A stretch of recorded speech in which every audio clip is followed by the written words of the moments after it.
Paint over those stupid private signs. This is shared community infrastructure now. Meredith Langford shouted it from the passenger window of a municipal orange truck as her hired crew dragged a pressure washer onto the timber deck of my father's bridge.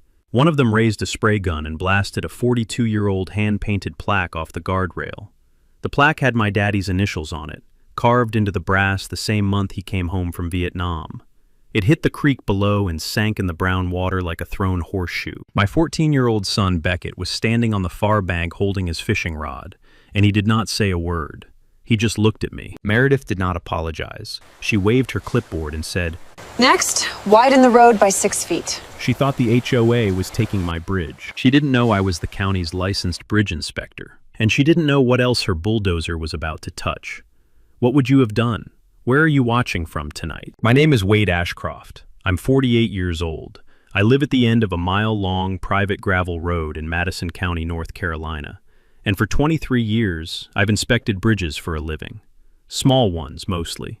Backholler timber trusses, steel deck pony spans, one-lane farm crossings the state stopped paying attention to sometime around Reagan. If you drive the Blue Ridge long enough, you eventually drive over something I've signed my name to. My daddy built the one that matters most, himself, by hand, in 1979. A 92-foot steel truss span over Laurel Creek, timber deck, 18-ton rating, bronze commemorative plaque bolted to the west guardrail with his initials in it.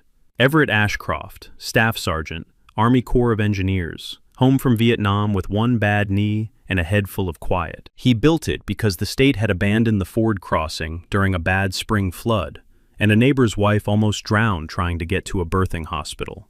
He pulled the permit, he poured the footings, he welded the steel in the pasture with a tractor-driven generator. He deeded the bridge and the road around it into a separate private title and held it until the day he died. Then I held it. Then my son would hold it, if the world stayed kind. My boy is named Beckett. He's 14 this spring, skinny as a willow pole, better at math than I was at his age, a little hurt by his mother leaving 5 years ago, and a lot good at hiding it. We fish Laurel Creek from the bridge every Sunday afternoon. We have since he was 6. The HOA subdivision, Laurel Ridge Preserve, went up in 2011. 84 brick homes on an old apple orchard on the far side of Laurel Creek. The only way in or out without a 14-mile detour through 2 counties is over my daddy's bridge. For 14 years, that was a quiet, polite arrangement. I let them cross.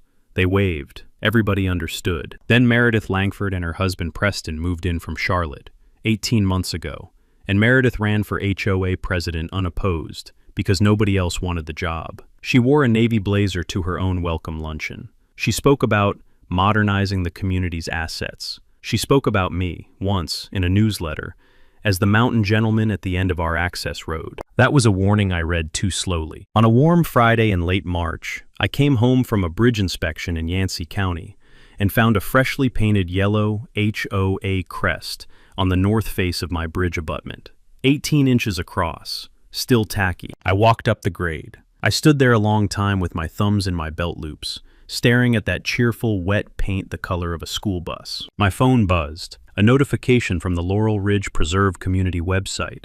Meredith had posted a memo. Subject line, "A new era for our shared community bridge." The memo said 3 things. The HOA would be co-maintaining the road. A beautification committee would refresh the look of the bridge. And, my favorite, effective immediately. Access was reaffirmed as open community use. Beckett walked down from the house carrying 2 cans of cheerwine, saw me reading, saw my face, handed me a can, and sat down on the guardrail beside me. Dad? Yeah, Beck. That's not how this works, is it? No, son. What are we gonna do? I opened my cheerwine. I took a long, slow pull. I listened to the creek running under my feet.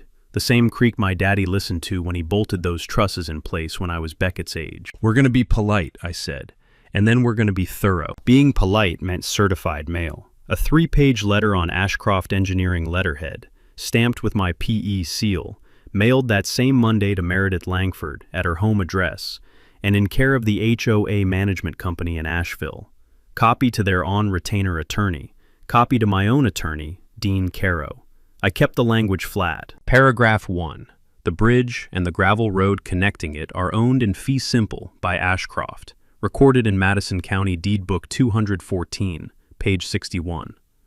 Paragraph 2. No easement, license, or public use grant exists in favor of Laurel Ridge Preserve HOA or its members. Historical informal use has always been at the owner's pleasure and is not a property right. Paragraph 3.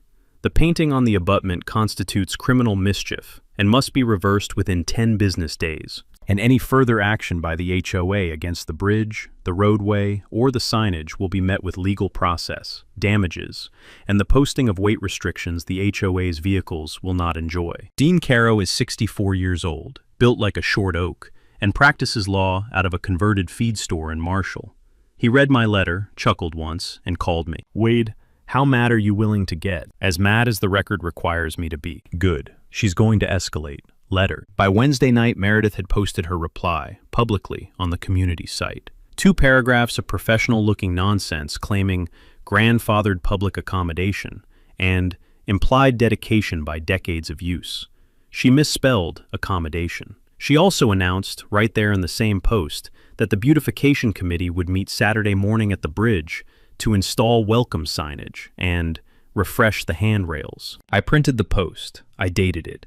I slid it into the green hanging folder that now lived on the corner of my kitchen table. Saturday morning, I was up at 5:30 with coffee, a laminated stack of property records, and my dad's old binoculars hanging around my neck. Beckett was up with me, barefoot, quiet, the way he used to be on the mornings we'd go trout fishing. "You want me with you, Dad?" "I want you on the porch with the camera.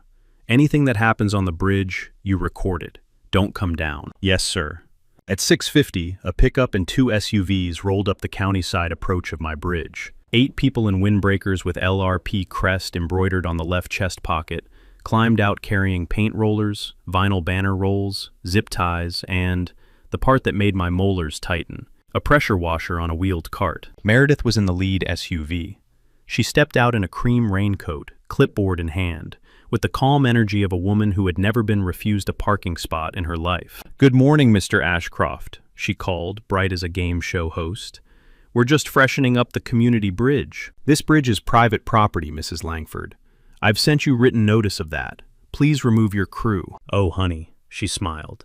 "My attorney says you're mistaken. Then we'll let the court resolve it. Until then, step back." She turned to her crew like I hadn't spoken and said, "Start on the west guardrail, please. Strip the old paint first."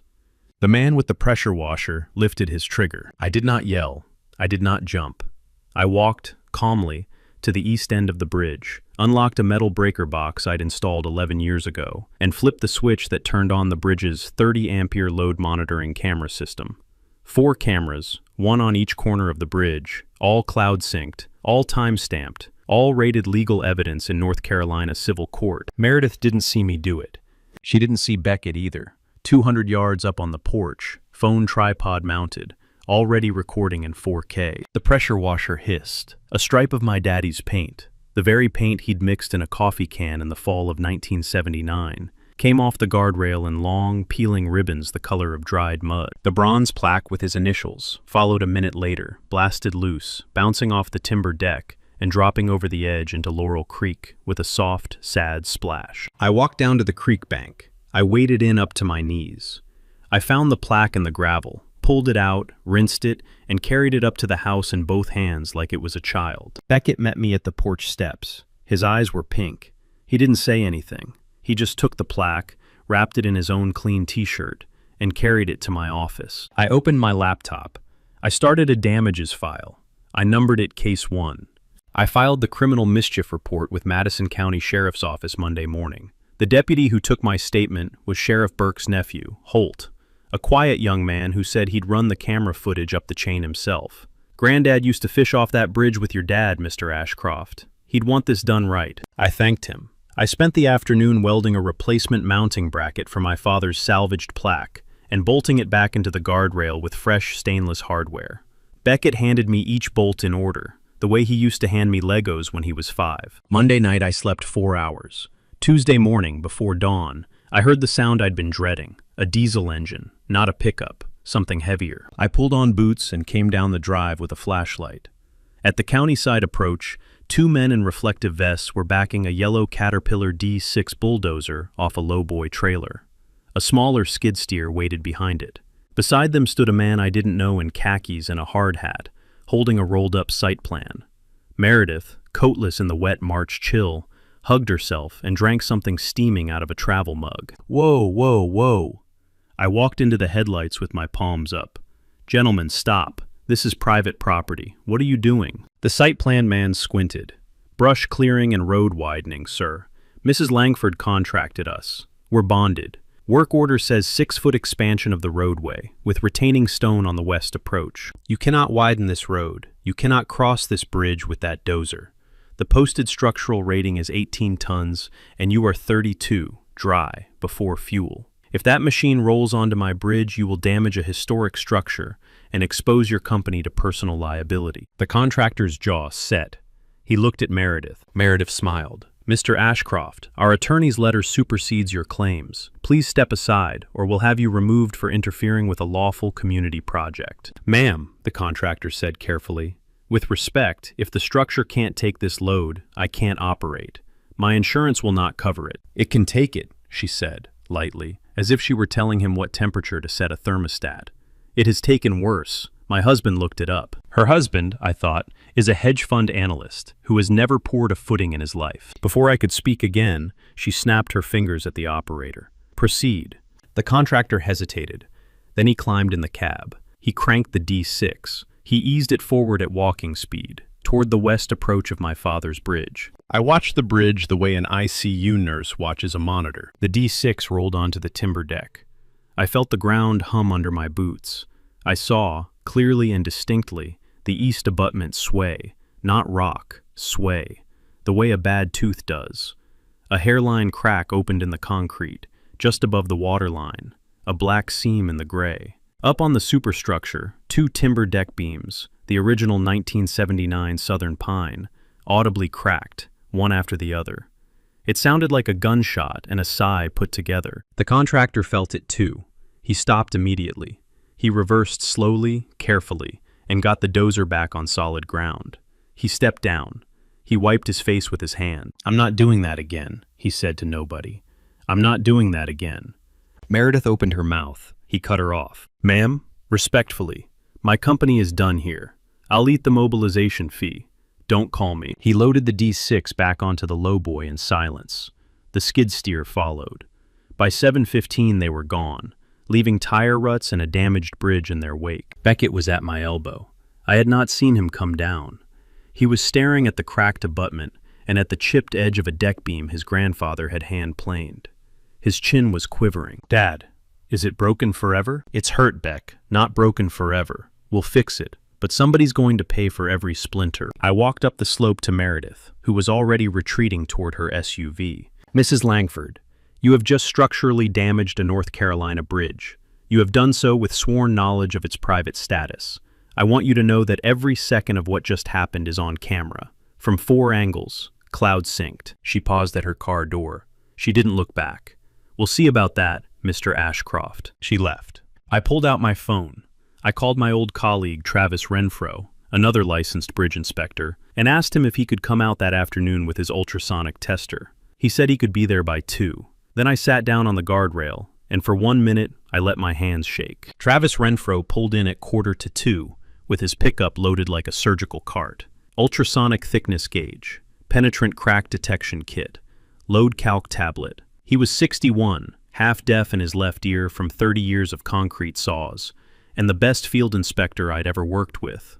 He did not talk while he worked. He crawled under the bridge deck in waders. He tapped beams. He marked flaws with white paint. I watched him from the creek bank with Beckett. At 4:15, Travis came back up dripping creek water and wiping his face with a red shop rag. Wade. 2 deck beams fractured clean through the grain. Abutment has a tension crack 3/16 wide running up from the water line. 3rd beam has delamination consistent with point load exceedance. You've got 18, maybe 24 months before fatigue failure if nothing's done. If somebody runs another loaded dozer over it, hours. Cost to repair to original spec, $47,000 give or take. Timber replacement, abutment pinning, deck retorque, epoxy grout injection, and a fresh load test. Put it on letterhead, stamped, in my email tonight. Already drafting it in my head. I thanked him. Beckett shook his hand. That evening, I called Madison County Code Enforcement and asked to open a formal damage complaint. The officer was calm, professional, and scheduled a site visit for the following Tuesday. I hung up, hopeful. Monday afternoon, Tuesday's visit was canceled. The officer called apologizing. A hold had been placed on the site visit pending review by the county's Road Commission Appeals Board. The appeals board was chaired by Preston Langford, Meredith's husband. I stood at the kitchen sink for a full minute, staring at the faucet, a quiet knowledge nugget worth saving. In most states, appointed road commission positions are filled with part-time political appointees, whose conflicts of interest are supposed to be disclosed, but often aren't. A formal recusal request, in writing, with a copy to the State Ethics Commission, usually shakes the tree. I filed one that night. Copy to the North Carolina Board of Ethics. Copy to the State Attorney General's Office. Copy to Dean Caro.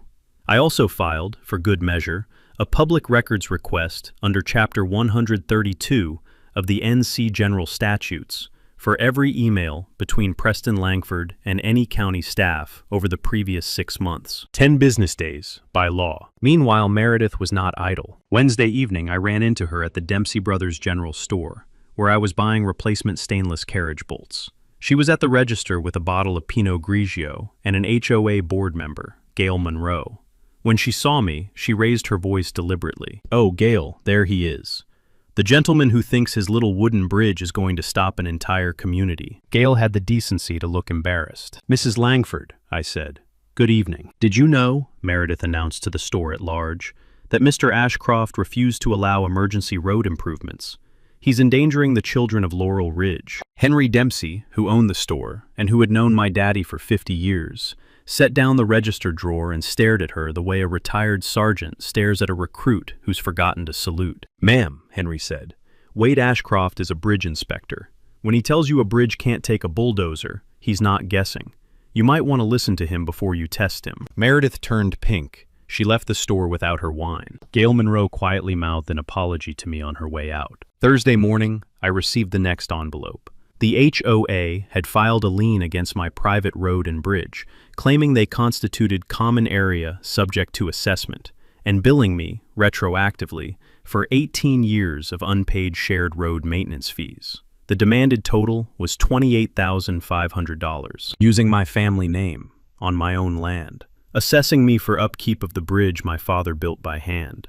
I took the lien notice out to the porch. Beckett was sitting on the top step with a library book, Geoffrey of Monmouth. He looked up. "Is it bad, Dad?" I thought about it.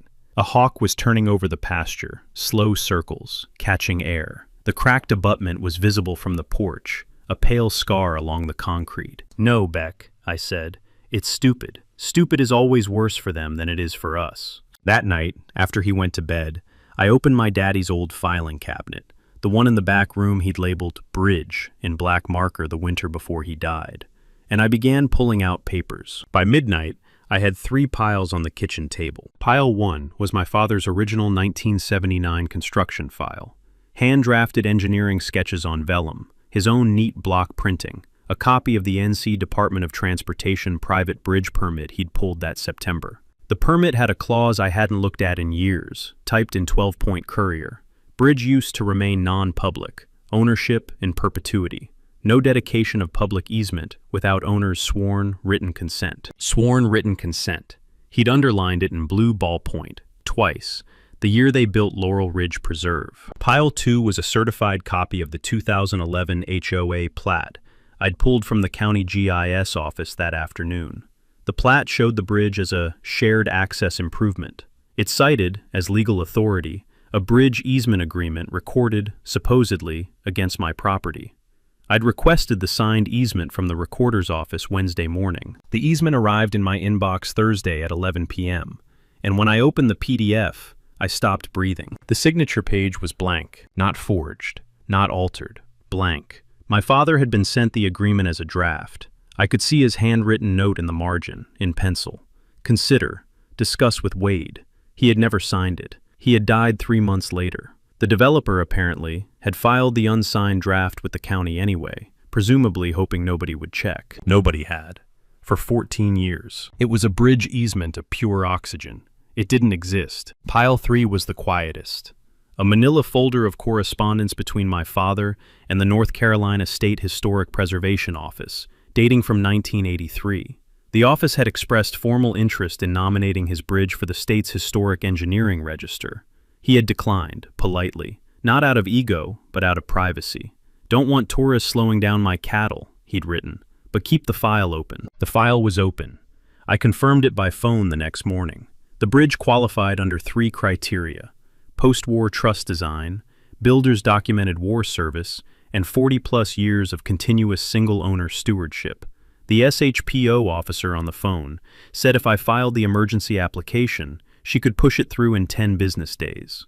Historic designation would, among other things, trigger an automatic injunction against any unpermitted alteration, including, for example, paint stripping by pressure washer. A knowledge nugget worth pinning. Many states offer a fast-track historic designation for privately owned structures under sudden threat. The paperwork is not long. The protection is broad. If you own anything your grandfather or great-grandfather built, research it. At 2 in the morning, I closed the files and looked up, through the kitchen window, at the silhouette of my father's bridge against a waning moon. I was also, as of last November, the licensed bridge inspector of record for every small span bridge in Madison County, mine included, which meant, under North Carolina Administrative Code 19A Section 11, I had the legal authority to post a weight restriction on my own bridge, effective immediately, based on the documented fatigue damage of the bulldozer incident.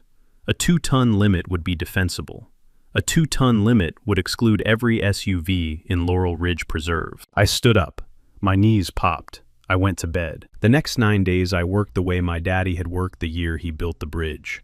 Quietly, methodically, without raising my voice above the sound of my own coffee maker. Friday morning, I formed Ashcroft Bridge Holdings, LLC, with the North Carolina Secretary of State. By that afternoon, I had a certificate of formation, a federal EIN, and a business bank account opened at the local credit union.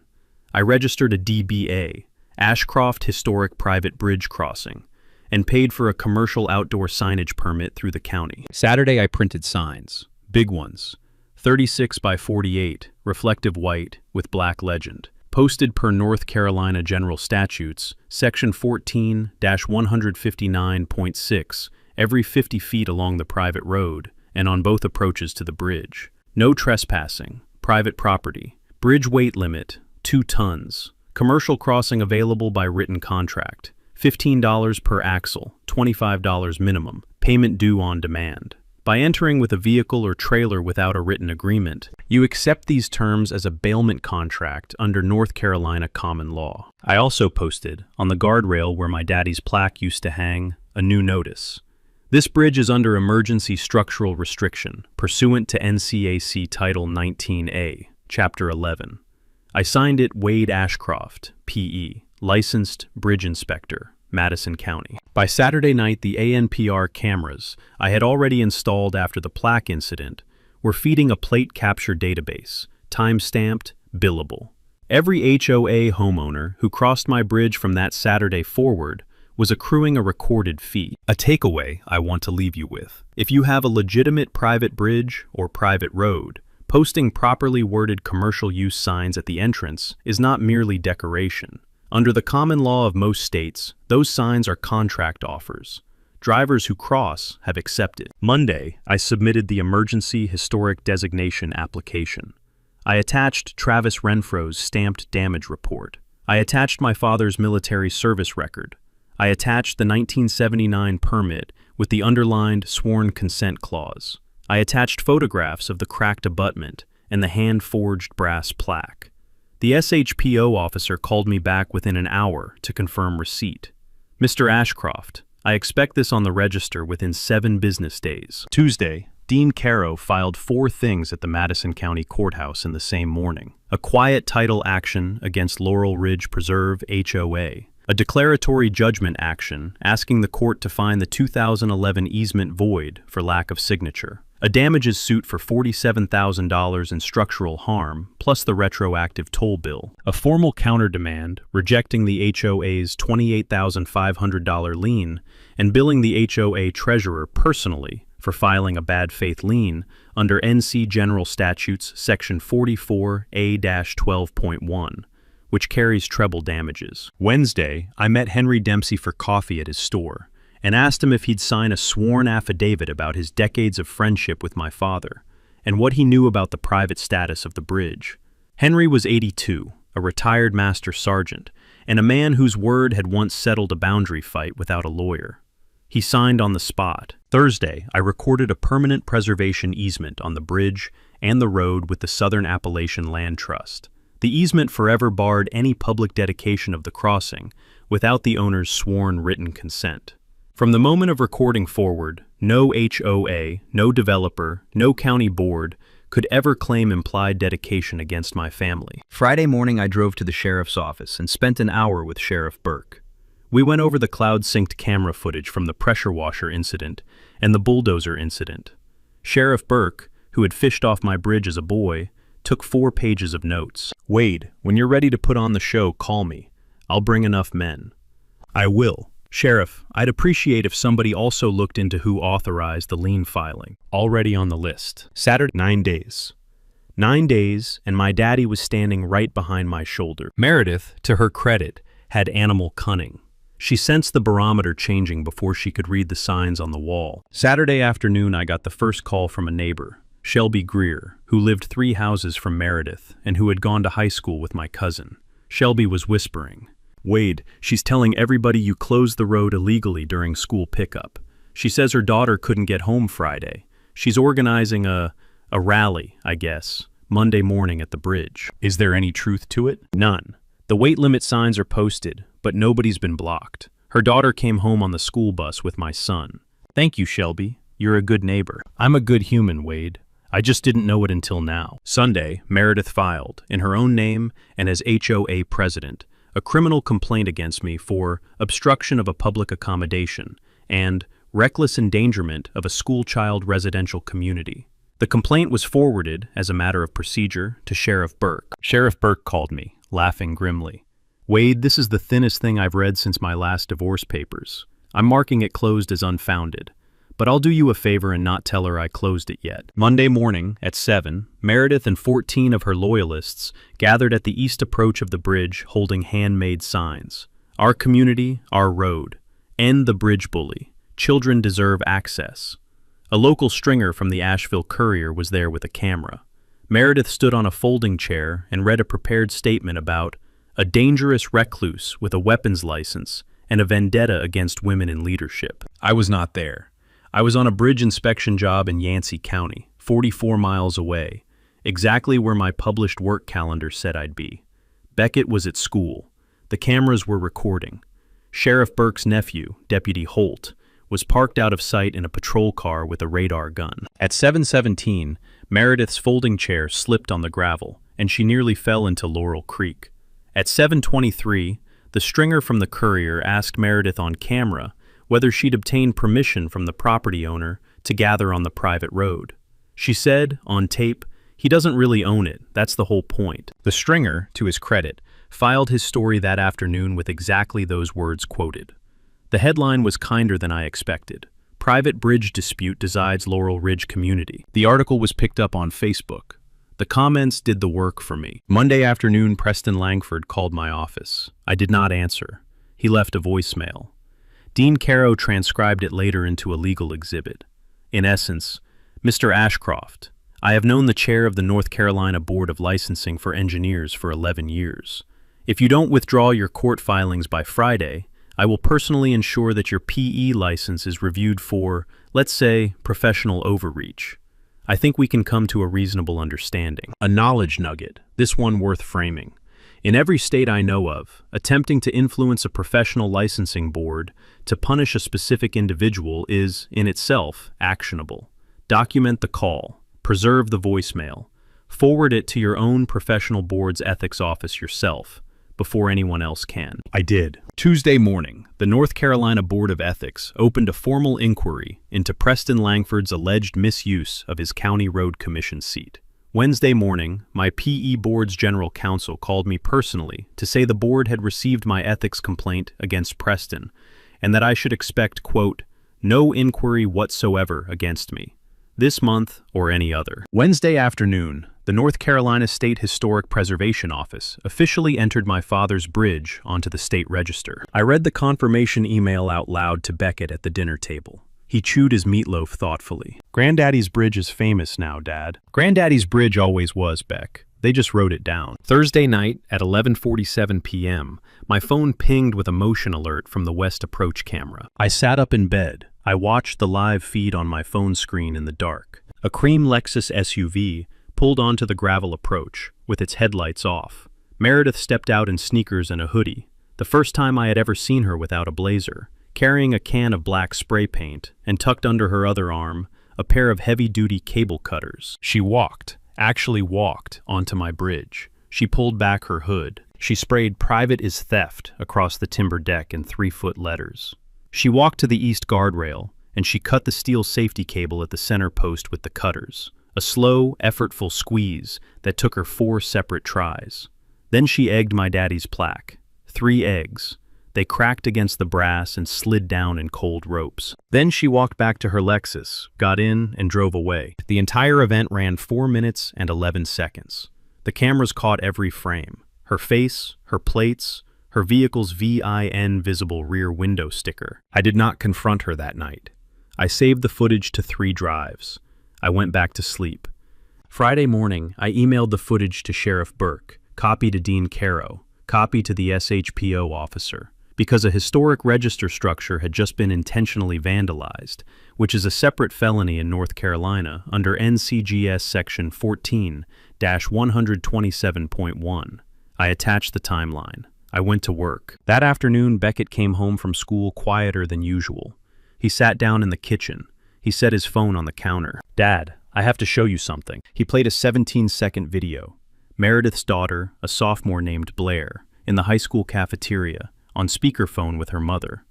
Blair was saying, "Yeah, Mom, everybody's talking about how you're going to get the bridge condemned. Whatever. Yeah, okay. No, he's not a real engineer. He's just a redneck with a ruler." Meredith's voice, tinny but clear through the phone speaker. "Don't worry. By next month, he'll have learned his lesson. I've got somebody handling the mailbox tonight." Beckett paused the video. "Dad, she paid Jesse Hartwell to drive his truck into our mailbox last night. Jesse told me at lunch. He said she gave him $300. And you recorded him saying so?" "Yes, sir. I told him I wasn't mad. I asked if I could just record him so I'd have proof it was him and not somebody worse.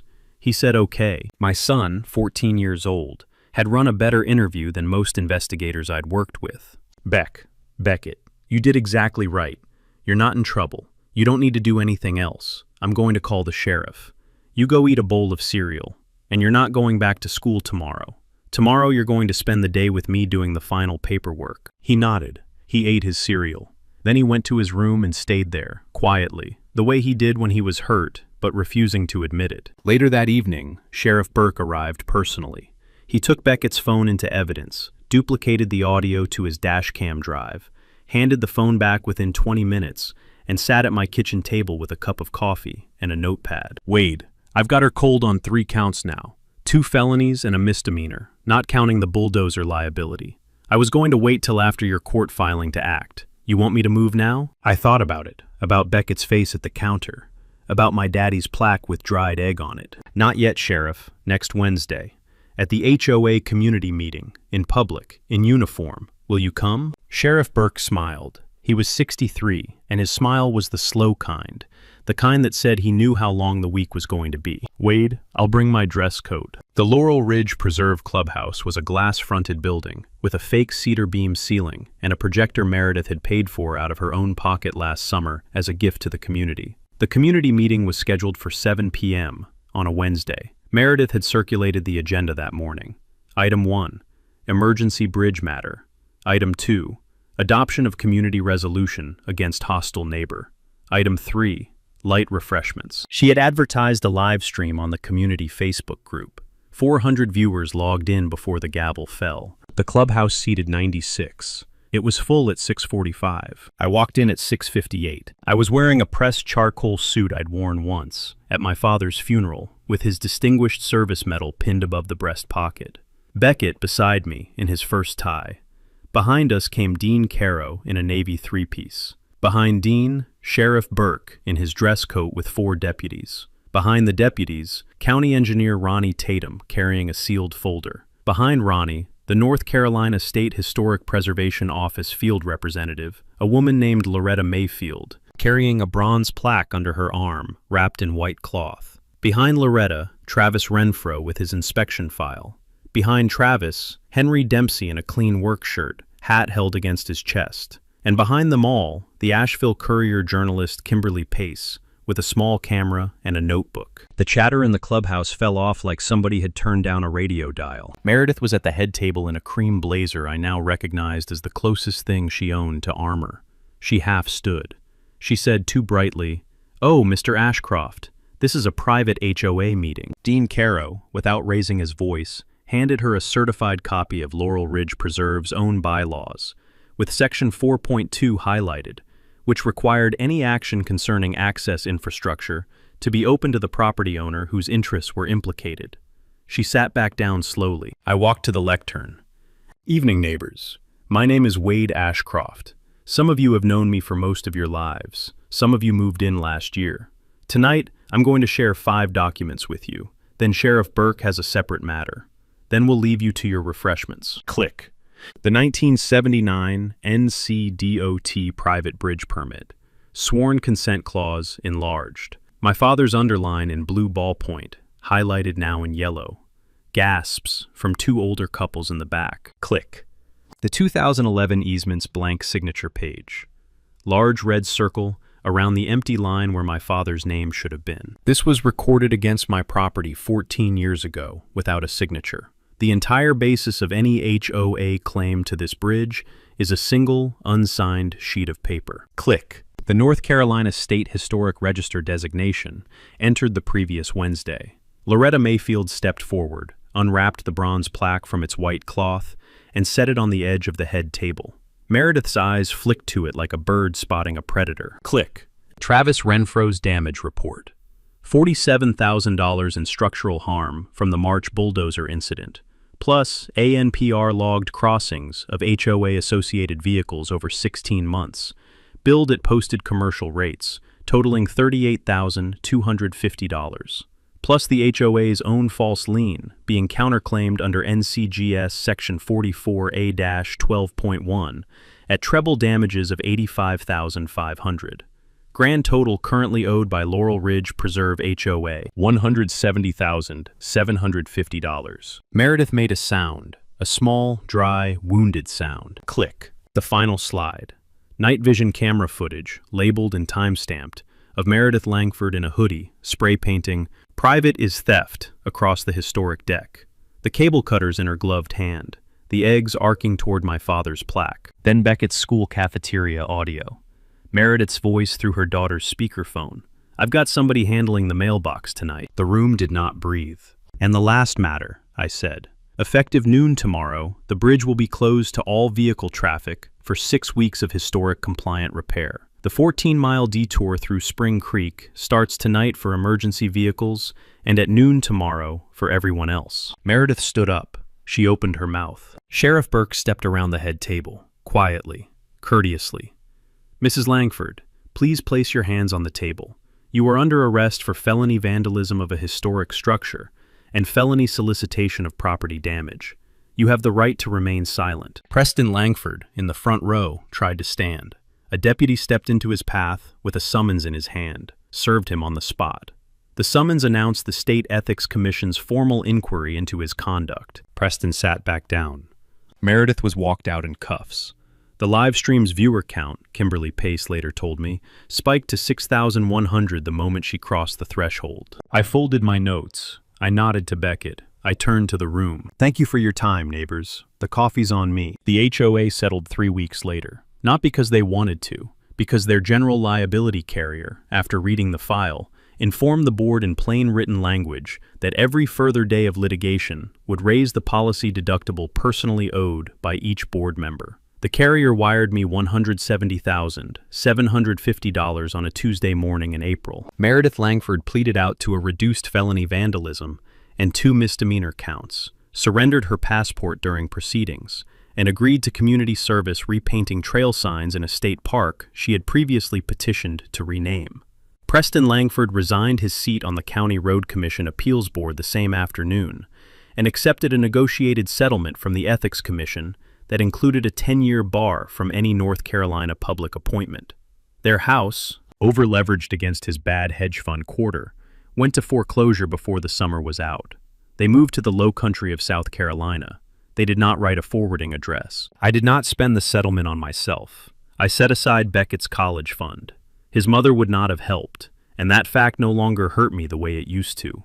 I paid Travis Renfro for his reports. I paid Dean Caro his fee. I paid to replace the mailbox. Then I took the rest to a meeting at the Dempsey Brothers General Store, where I laid out a plan with Henry Dempsey, Travis Renfro, and Loretta Mayfield of the SHPO. We created the Everett Ashcroft Memorial Bridge Preservation Fund.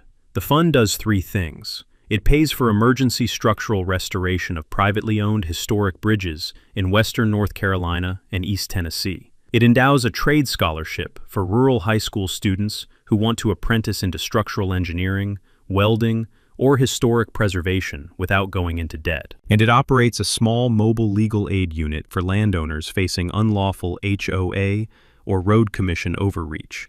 Dean Caro drives the mobile clinic in a retrofitted 1994 Ford Econoline, 2 Saturdays a month. Jesse Hartwell, the teenager Meredith had paid $300 to take out my mailbox, was the fund's first scholarship recipient. He's at Mayland Community College, studying construction technology. He apologized to Beckett, in person, at our kitchen table. They played chess afterward. They've played chess every Thursday evening since. The bridge itself was restored over 6 weeks by a crew out of Boone, using local timber, epoxy injection on the abutment cracks, and original period stainless hardware. When the work was done, Beckett and I welded a new bronze plaque alongside my father's salvaged one. Beckett did the final pass on the weld bead himself. His hand was steady. The plaque reads, "Restored in 2026 by the third generation, preserved forever." On a clear Saturday in May, the community of Laurel Ridge Preserve, with a brand new HOA board that had voted Gail Monroe in as president unanimously, held a bridge rededication ceremony. They brought casseroles. They brought children. Henry Dempsey gave a short speech about my daddy that made me cry once, briefly, into my shirt sleeve. Shelby Greer organized the potluck. A 7-year-old in a pink helmet rode a bicycle across the deck first, at the request of the board, because I had recorded a new permanent public easement that afternoon, granting free pedestrian and bicycle passage, forever, for anyone who respected the 2-ton vehicle limit. My daddy built this bridge for a neighbor's wife in labor. It seemed fitting that the first crossing after restoration was a child learning the feel of a handlebar. If this story has a lesson, it is that quiet people who keep their records win the long game every time. If you have a bridge or a boundary or a barn your grandfather built, and some stranger in a navy blazer has begun calling it community infrastructure, go dig out your deed tonight. And if you've got an HOA story of your own worth telling, leave it in the comments. I read every single one. Subscribe for the next story, where a developer tries to divert a creek through a widow's pumpkin field and finds out about groundwater rights the hard way. See you there. What brought Meredith Langford down wasn't the pressure washer or the bulldozer or the midnight vandalism. Though was the moment that stabbed her. It was her assumption that the fireman at the end of a gravel road wasn't keeping reports. She mistook Wade calm for passivity. She mistook his breast carcass for lack of spine. She mistook a bridge built by hand in 1979 for common clay. Wade's real advantage wasn't his license or his camera. It was his inheritance. A man whose father has well still in a patrol at midnight taught him to mix chaos with a liquor. He didn't need to win loud. He needed to win clean, in court, on camera, and in front of the neighbors. His father has one half reached hospital in the middle of the storm. If you got a private road, a family bridge, or a battery somebody is trying to quietly redraw, take the weekend and dig out your disc. You'll be amazed what your grandfather already fought for. Drop your own HOA story in the comments. I read them all. Subscribe for next week, where a developer tried to divert a creek through a withered pumpkin field and run straight into Appalachian waterlord. See you there.